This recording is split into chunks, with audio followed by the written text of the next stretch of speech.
Today, we're gonna make a pie with some frozen fruit. Let's get started.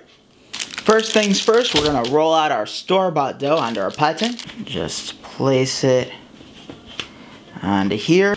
Press down the pie tin. I might have to adjust it. Just gonna use a knife to trim off the excess.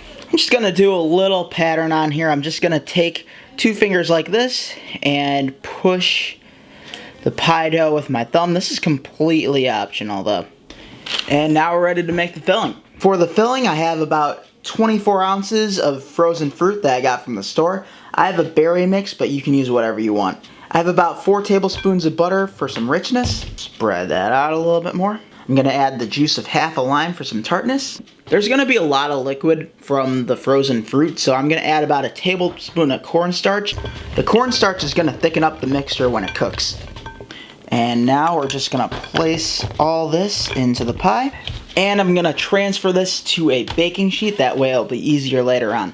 I've got some extra pie dough, so I'm gonna just slice a little bit more to make a fancy little design on top. I'm just cutting this using a pizza cutter.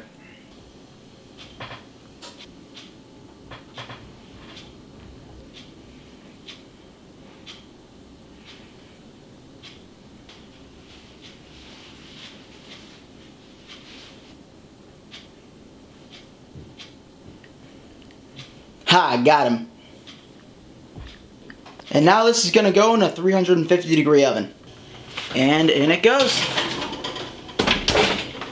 After about an hour and a half in the oven, wait for it to cool down and you're ready to serve.